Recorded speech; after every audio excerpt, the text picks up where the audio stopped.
Hi everyone, good afternoon and welcome to our featured webinar today. Trust Management in Data Centers Needs CISO Attention, the Threat of Unmanaged Secure Shell Keys. My name is Rachel Spatz and I'm the Marketing Manager here at SSH Communications Security. I am very excited to welcome our guest speaker, John Kindervag, the Vice President and Principal Analyst at Forrester Research. John is a 25-year veteran of the high-tech world and a leading expert on wireless security, network security, security information management, and PCI data security. John holds numerous IT security certifications and has been interviewed and published in many industry magazines. John is also a frequent speaker at security conferences and events. Also joining us today is our own Director of Product Marketing, Jonathan Lewis. Jonathan has over 20 years of experience in the IT security industry, having held product management and product marketing positions at Nortel, Arbor Networks, Compaq, and Digital Equipment Corporation. If you have any questions during the presentation, please feel free to enter them in the questions chat box, and we will take all of your questions at the end of the presentation. And I will turn things over to John. Thank you. Hey, thank you so much and welcome. Excited to talk to you today. We've got some important stuff to discuss about what's going on in the world of security and all the stuff that we're seeing in the world related to SSH and things like that. So I'm excited to talk to you about all this stuff and hopefully you're excited to hear about it. So let's talk about some things here. Hold on, I got to, there we go. I got to resume my screen sharing. Sorry about that, everybody. So this image here that you're seeing on your screen right now, that face should look familiar. And if you don't know who that is, that's Edward Snowden.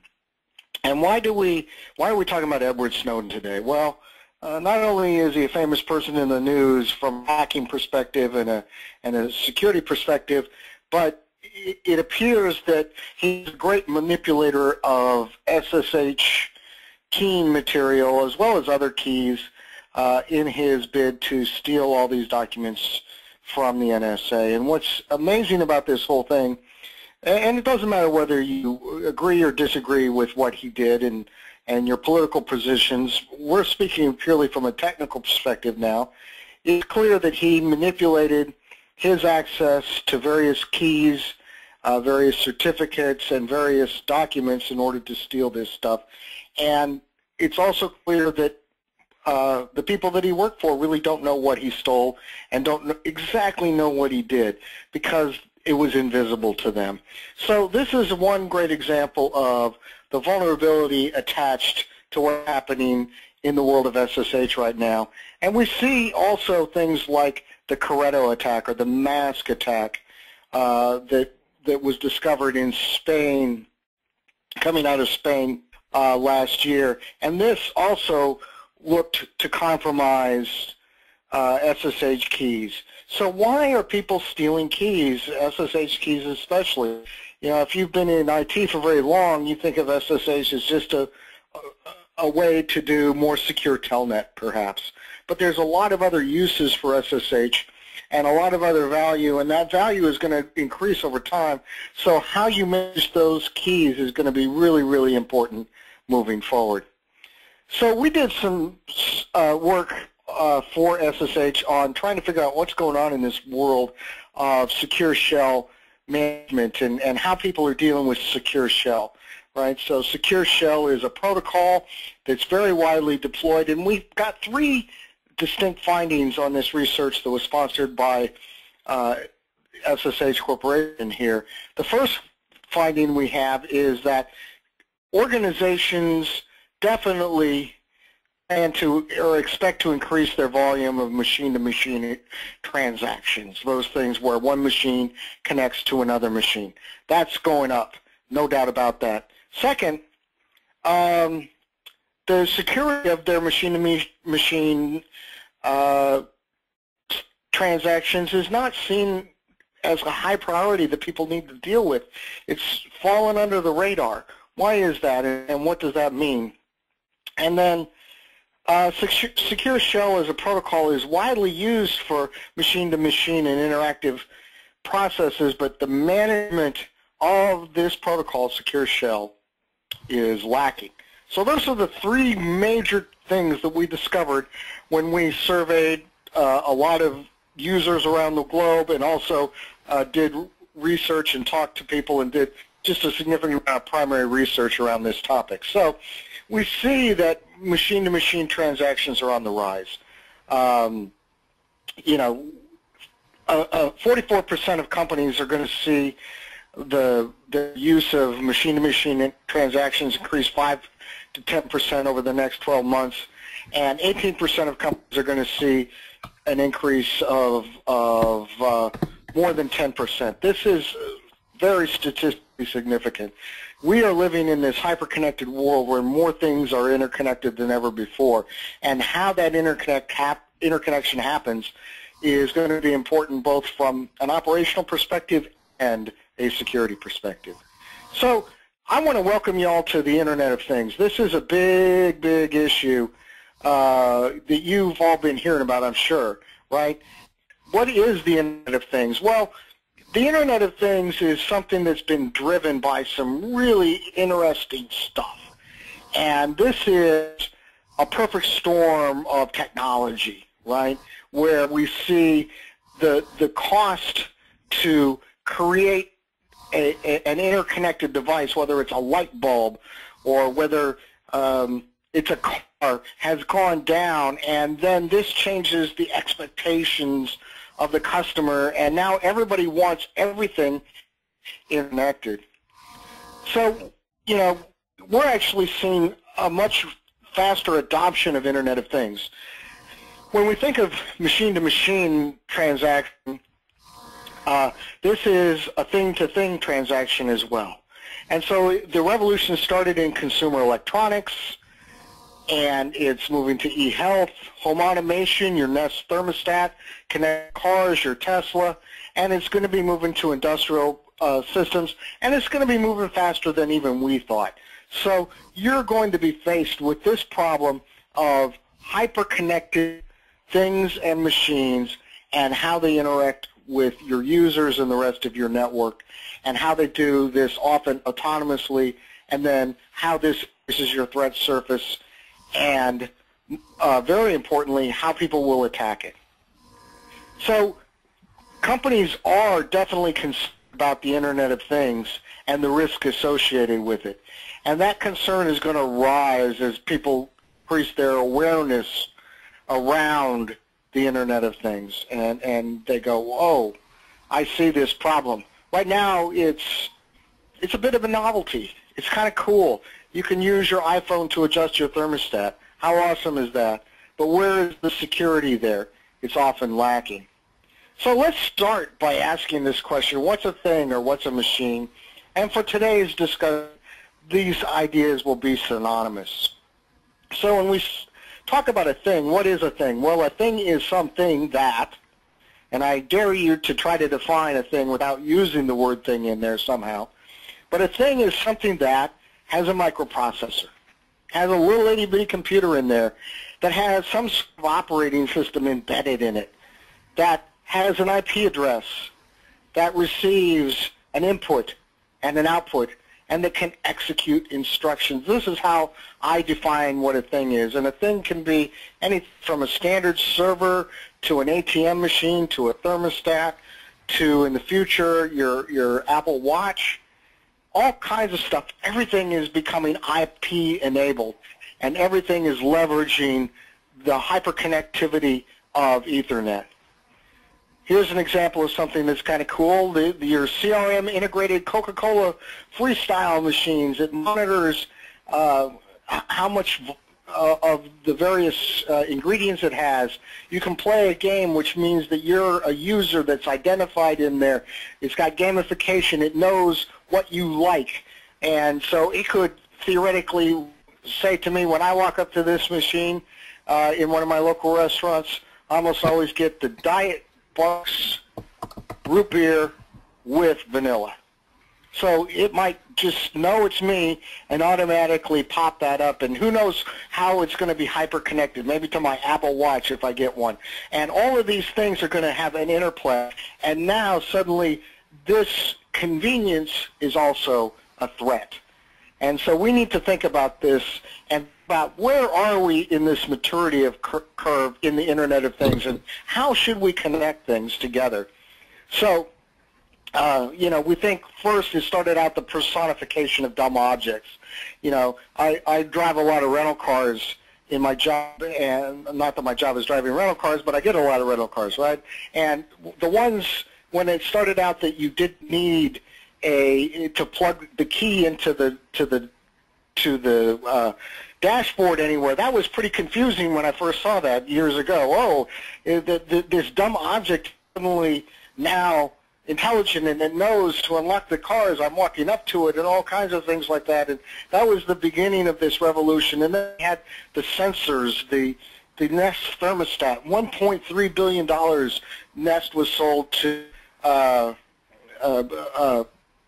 Google, and hopefully it wasn't just Larry Brin wanted a new thermostat and people just bought him the company. Who knows? But really, it was about how do we start to understand this Internet of Things. It was a research project. And what's going to happen next? Well, you're going to have autonomous, independent devices. There's a refrigerator out there that scans your barcode, and then as you take that out, it knows, oh, you're out of whatever bacon, and it knows to put that on your list. But what's fascinating about the refrigerator is that not only can it keep your spam cold, it's already been used by hackers to send spam out. Spam, the email type of spam, not the meat byproduct type of spam. That's amazing. The attackers have already figured out that this thing has a microprocessor, can execute instructions, therefore it can attack things. How cool is that if you're an attacker? This means that the world is your oyster if you're a cyber criminal. All these things that are interconnected probably won't have much security on them. And because we don't think of it that way. The refrigerator is attacking us, that's silly. But the refrigerator isn't a refrigerator. The refrigerator is now a microprocessor. The refrigerator is now a thing. The refrigerator can now be connected to the rest of the Internet. And the refrigerator can be used for malicious intent. That's the fundamental problem. So what are the security implications of the Internet of Things? Well, there'll be more and more devices. Cisco said there's going to be 50 billion devices in the next few years. 50 billion. You can't manage all those devices. You can't put agents on all those devices. You can't think about those devices individually. You have to think about them in large, massive groups, and really you have to think about them in terms of the traffic. And then all these things generate a bunch of data. And some of that data we can make useful, and some of that data is going to be dangerous. And there's going to be data breaches that happen because of a refrigerator connected to some network. It's going to happen. It's inevitable. And we're going to need more analytics. We need to see what these things are doing, how they're interconnecting. But we definitely need improved monitoring and management of all these things and how they get interconnected. One of the really cool things about the Secure Shell Protocol is its lightweight ability to interconnect things that traditionally we thought of as dumb. And it may turn out that this is a great way to securely connect things to other things. Because ultimately, we're going to have a mandate against things, a compliance mandated things. There's going to be laws passed regulating things and how they can connect to other things. And it's going to become a myriad nightmares that we all have to deal with because there will be problems. Those problems will catch the eyes and ears of regulators and lawmakers, and there will be new regulation and there will be new laws related to this. We are definitely in the wild, wild west here, folks, but there will be big movements to contain the Wild West and to tame it because there's money to be made there and there's political careers to be made as well. So all machines and things are hyper-connected. If we take one thing, whatever it is, let's use a security camera. You've watched some of those TV shows that always show the security cameras and how they're interconnected.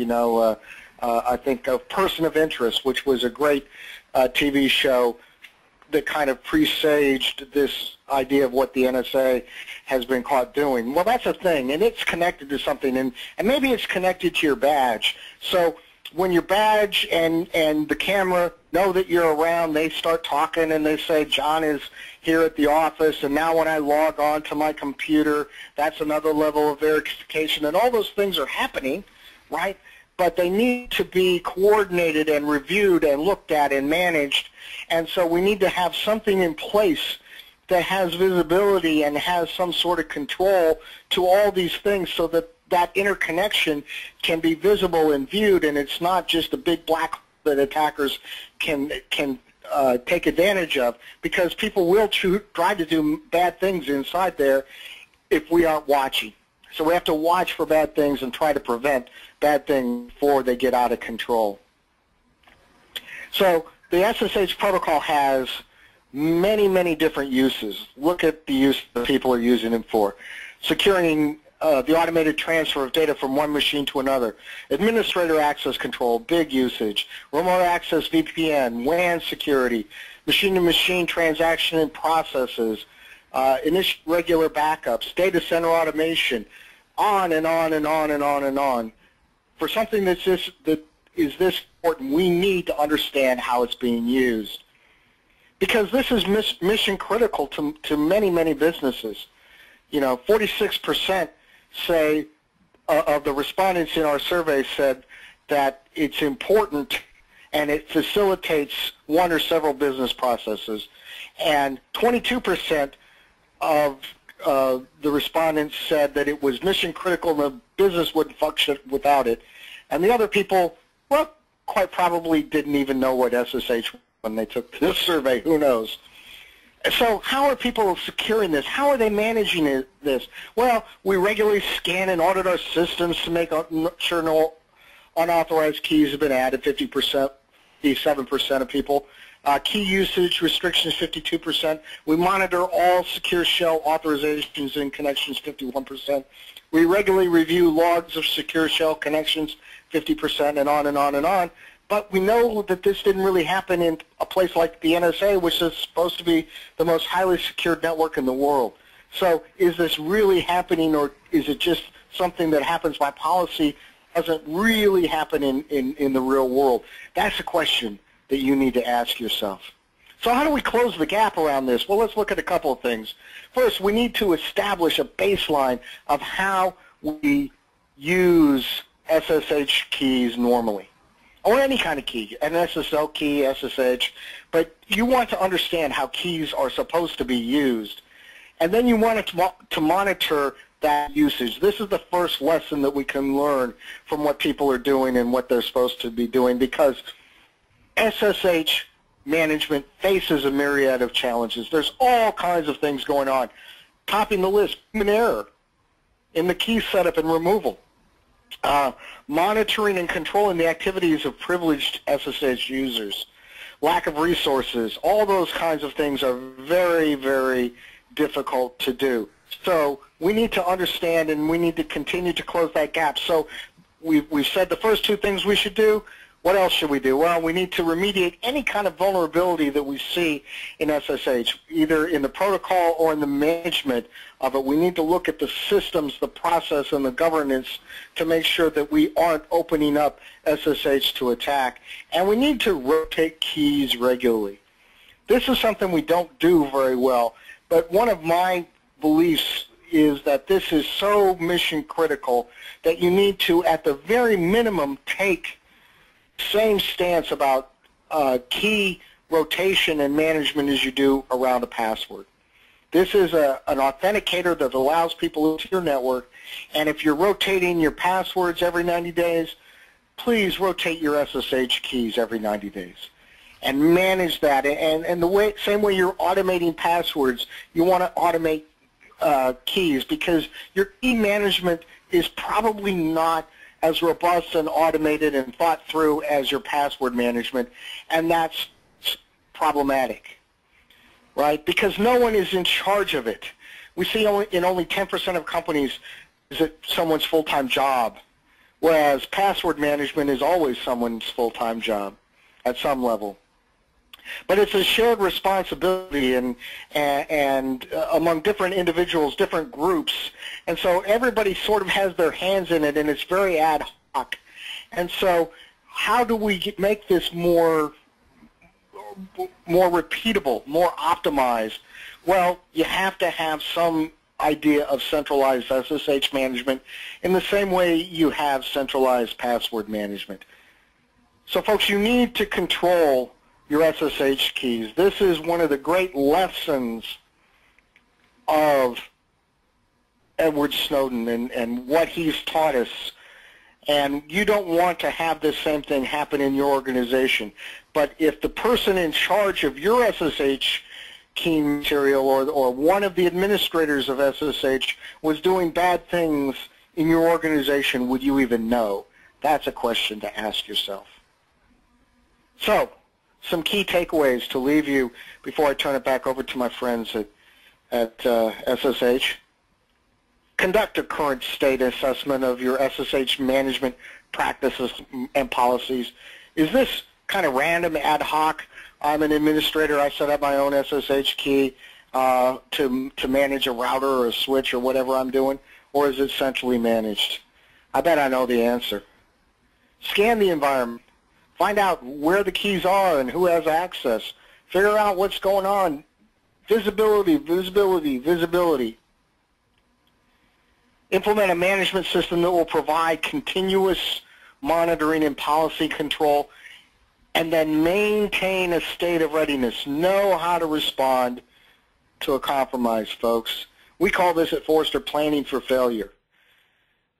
You know, there is a statistically high degree of probability that you will have some sort of compromise. Are you ready for that? If your risk mitigation strategy is hope, I hope that doesn't happen, then you're wholly unprepared for the consequences of any kind of breach.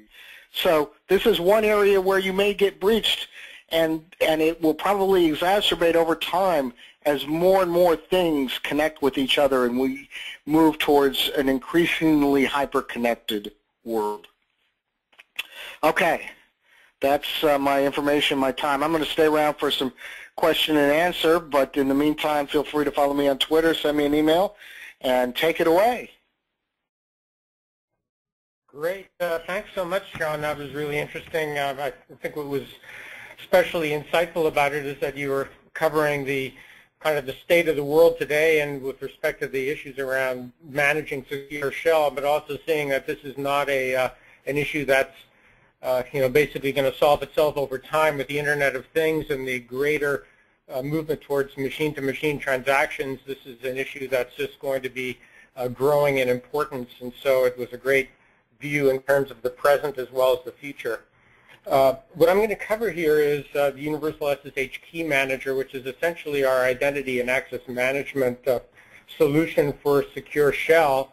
I'm going to cover a little bit of the view from the trenches, if you will, in terms of the sorts of things that we see in working with our clients who are working with us to get their arms around this issue and to bring their secure shell environments under a system of governance and basic security hygiene, which is often lacking. So without further ado, let's get started. I want to just sort of reiterate a little bit about what John covered, in that secure shell does not equal security. And probably for most of you who are listening to this, attending this webinar, that's not news to you, but at the management ranks and sometimes with auditors, etc., the view is, well, if you're using secure shell, you're securing your telnet, you're securing your data transfers, that's all goodness. But of course, as John was mentioning, this is secure shell has the potential to do harm as well as for good in the network. And with the power that secure shell offers, John covered all the myriad of uses that secure shell has in data center environments. It can be used for a number of nefarious purposes. So that's really the issue of having that realization that secure shell does not equal security. I want to talk a little bit about the secure shell authentication keys, because that's really been an important element of this whole discussion, and just sort of a very quick refresher on what we're talking about. essentially the keys provide an authentication mechanism so that a user or a process on one host can log into an account on a remote host. And they do so by having a private key, and that private, which is part of a key pair. The private key is the identity key, and the holder of that identity key can connect to a system that has its corresponding public key as the authorized key on the account on that remote system. And as you can see, that it supports both automated processes, so it's an automatic transaction. No one has to be there to manually kick it off or manually enter a password. And it's also, of course, used by systems administrators and developers, et cetera, who interactively get into remote systems. And all a key is, the private key and the public key, it's just a file. It's just a jumble of characters and numbers.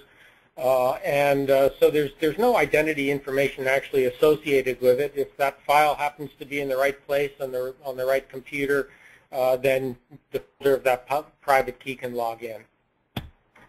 And these keys create trust relationships. So a private and public key pair can allow a user to connect to an account on that remote system in a one-to-one relationship. It can support a one-to-many, so that public key is now distributed across multiple servers in that picture. Or you can have the example of, say, multiple administrators, each with the same private key having access to a server that has the corresponding public key, and then you can have the many-to-many relationship. So you can see with the proliferation of keys, you can get some pretty complex kinds of trust relationship setups. And in fact, that's what we really find in the real world. And how keys can get out of control is, you see a picture of developers who are charged with setting up application-to-application kinds of processes. And so they need to put keys out on the servers that allow those M-to-M systems to talk to each other. These things need to get moved into production.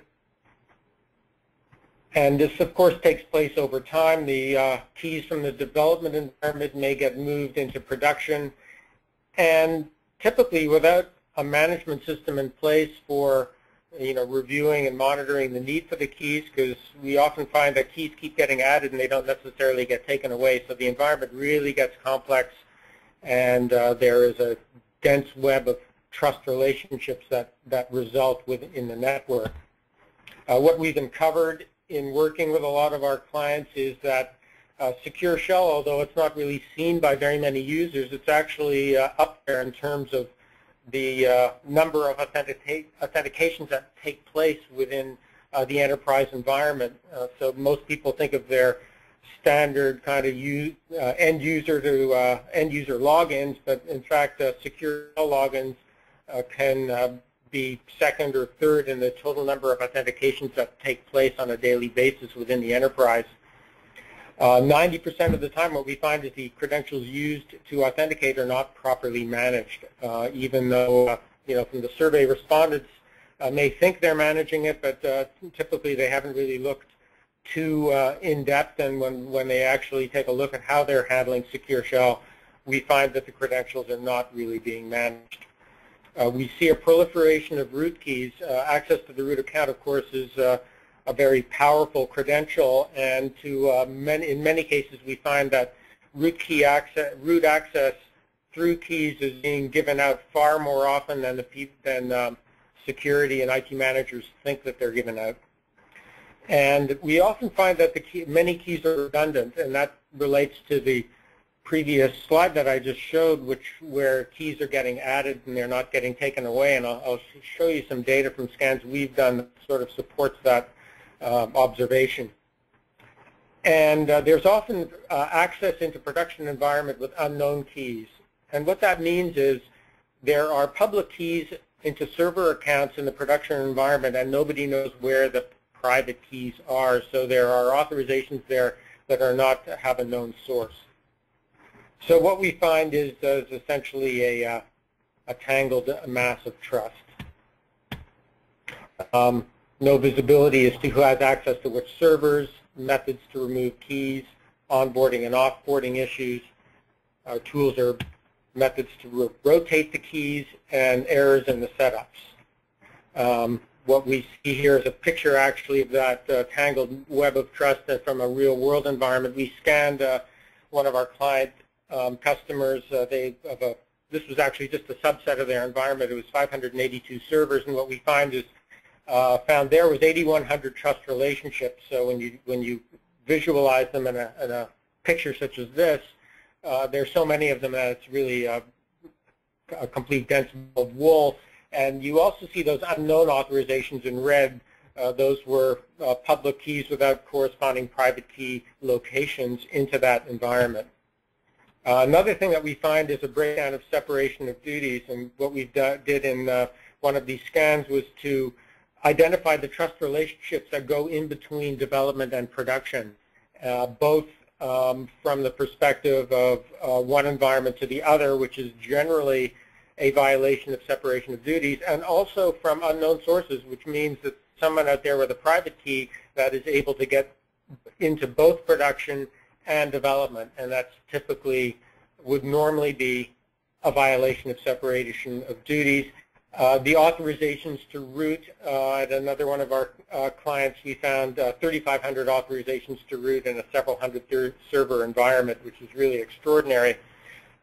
50 of them from unknown sources, 300 of them machine to machine. And then finally, the keys not being removed or rotated. This picture here is showing this again, just a few hundred servers, and there were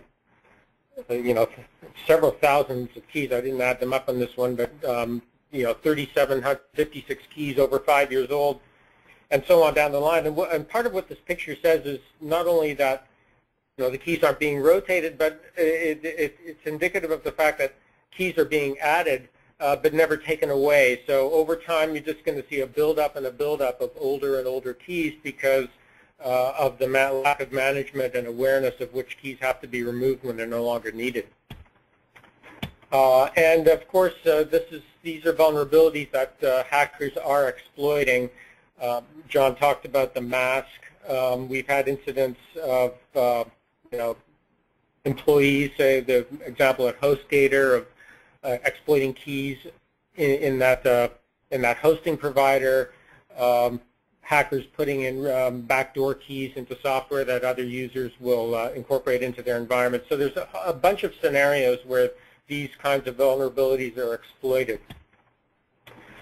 John talked about maintaining a state of readiness, and so what you find is if you don't have a management system in place, you're really not ready, because manual remediation of a large environment really is not a practical possibility.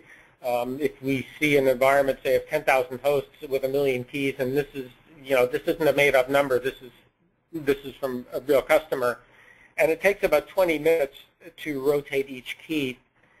And that's because you have to generate the key pair, move the files to their correct locations, test that the connectivity works, and document the change in the environment. Just doing one key pair takes about 20 minutes. So if you have a large environment with a lot of machine-to-machine connections and you face the situation where your keys have been compromised, then you're faced with an enormous amount of work to really recover that environment into a state of non-compromise. There's also the compliance pressures, and the mandates kind of across the board. It's basic security hygiene that applies to Secure Shell. And in fact, we've got more recent specificity in the standards that require action with respect to Secure Shell management. If you look at PCI DSS, the PCI controls there you see on the left. I'm not going to go through this chapter and verse. I just wanted to raise it to your attention. There's specific guidance around Secure Shell in each of these areas, and we have a video and a white paper on our website that you can download and get the full story on it. So we do have some resources around PCI controls with respect to Secure Shell keys. NIST has recently provided guidance as well, and the 853 controls that apply to the federal government. A lot of enterprises actually look to those controls for guidance in their security standards. Again, it's pervasive, and NIST did provide a interagency report which provides all the details in terms of the best practices that should be followed for the federal agencies and, of course, for other organizations that look to NIST for guidance around security. So let's pretty much describe the nature of the problem. Let's review about how we fix this problem. Really the challenge is that you've got a complex running system. These data centers are highly automated, and you need to bring central management of that system. You bring central management into it without disrupting ongoing business. So you need more than something that just sort of gives you an end state solution. You need a solution that brings you to that end state. And through working with a lot of enterprises, we've developed our product around those concepts. So first you need to discover, you find out how many keys you have, which identities have access to what.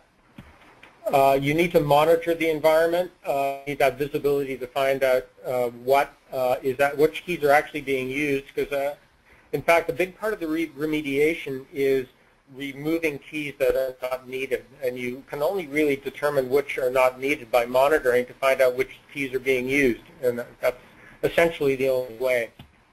And then remediating, removing those obsolete authorizations. Often that'll fix 80% of the problem, just getting rid of keys that aren't being used.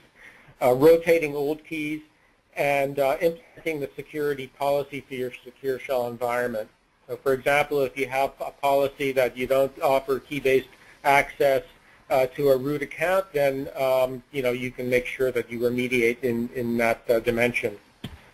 And then finally, management. You want continuous monitoring. Compliance, as we all know by now, is not a one-time event. You have to have the ability to stay in compliance and not just be compliant once a year when you're being audited. And of course, that goes back to that state of readiness, so that when there is a compromise, and chances are there will be, you can identify the extent of the compromise through your knowledge of the trust relationships, and then rotate out those keys that were subject to compromise. So our discovery element of Universal SSH Key Manager is locating all those public and private keys, associating the keys with users and accounts, mapping the trust relationships, and that brings you to a state where you can lock down the environment so that you're under central management control, begin compliance and security remediation efforts. Monitoring, you want to be able to monitor for changes in the key environment, as both for the point of discovering which keys can be safely removed, but also making sure that no keys are being added outside of the management system. Developers, support people, they love to be able to just add a key to kind of quickly get their job done and perhaps circumvent a security policy, because it's just easier to do it that way, but you really need control over that. And then remediating, moving the keys to the correct locations, rotating as needed, and ensuring that only the authorized identities have access to your secure shell environment, and basically overall improving your security posture. So essentially, and then moving on to management, that full lifecycle management, including configuration, provisioning, removal, rotation. One of the benefits of having that central management is, of course, the main benefit is being able to achieve a sound security posture, maintaining a state of readiness, and also being compliant. But the other element, which is really significant and is kind of a return on investment, is the savings in the manual processes and the great reduction in error rates in actually setting up key-based relationships. And then integrating that whole system into your identity management systems enterprise-wide. So connecting these identities into your directory services like Active Directory. What UKM looks like is essentially our architecture is non-invasive. I talked about how you're trying to fix a running system, and that can be challenging because you don't want to interfere with the operation of that running system in the process of fixing it. So we've taken an approach of agentless management and passive monitoring. So you don't have to, install. We have agent-based and agent-less monitoring. There's reasons to go either way. But the bottom line is you don't have to alter the server environment in such a way that you need to reconfigure your machine-to-machine processes, the things that are driving data center automation, your backup systems, and so on. We do so also through passive monitoring, so scanning and monitoring the environment done in a passive way. So we're not in the data path and we're not in the authentication path with the universal SSH Key Manager. So that means it's non-disruptive, and that's really a key critical success factor, if you will, in terms of being able to bring that running system from a managed condition into a managed and secure posture. Okay, so I'm just going to kind of wrap things up with a little bit about our company, SSH Communications Security. We invented the Secure Shell Protocol. We've been intimately involved with it from the get-go, which was in the mid-90s. We're listed on the NASDAQ. And we've got 3,000 customers worldwide, and we work with a lot of large banks. We've done a lot of work with financial institutions. A lot of the architecture and approach that we've taken to universal SSH Key Manager is really driven through these engagements with large banks and financial institutions.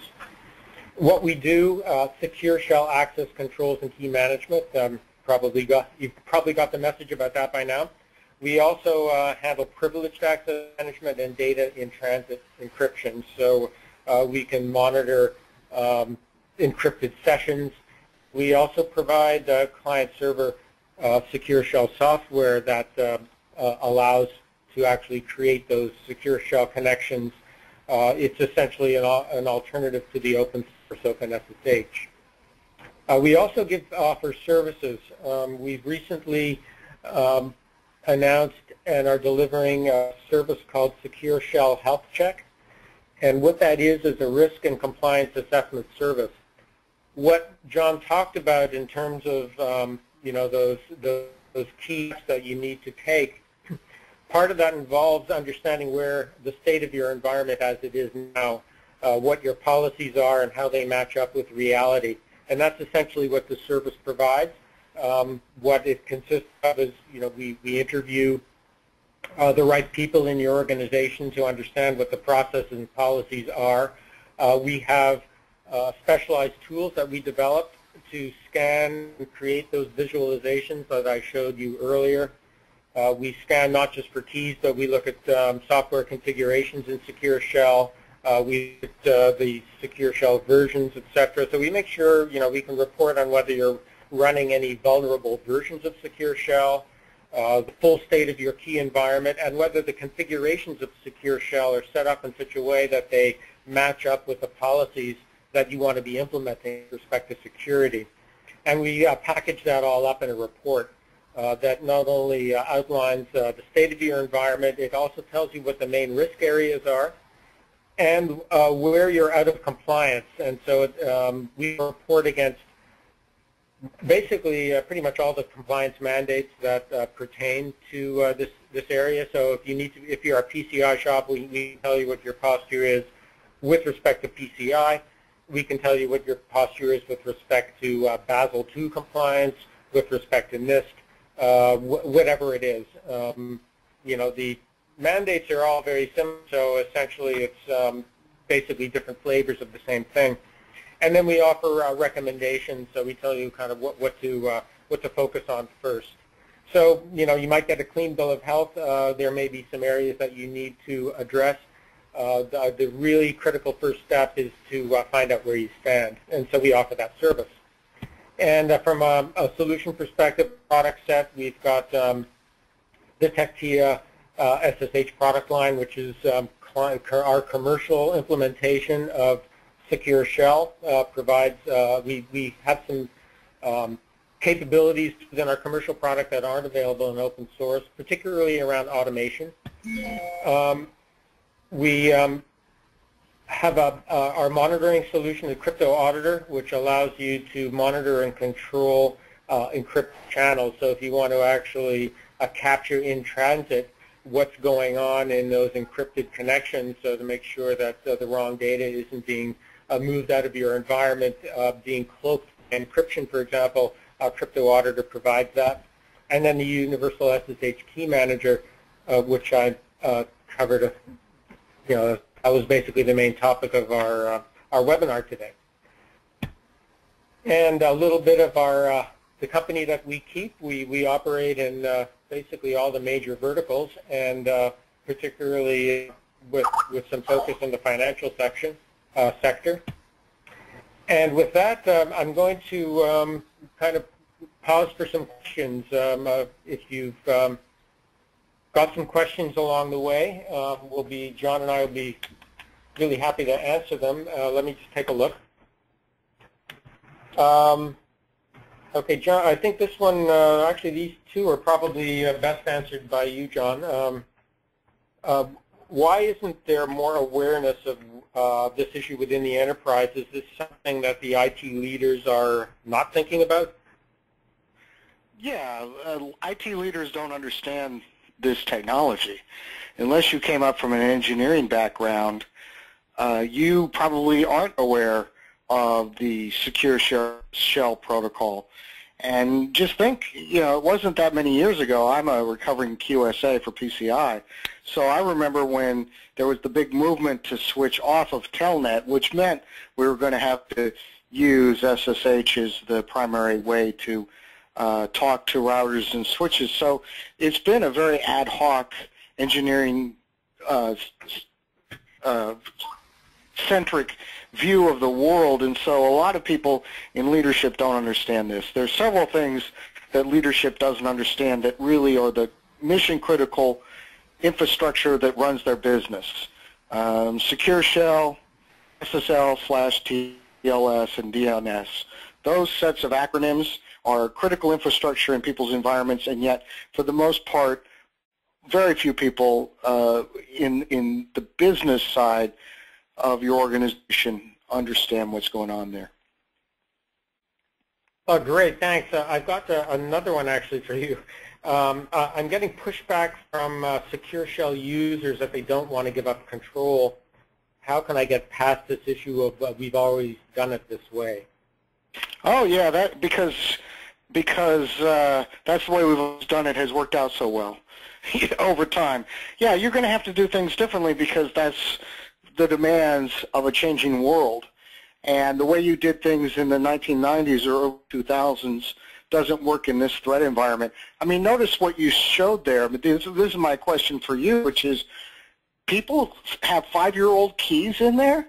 Well, who's using those 5-year-old keys, right? Except probably a malicious actor. So these are the things that I think we need to say. And if something doesn't work, let's throw it away, not hold on to it because that's the way we've always done it.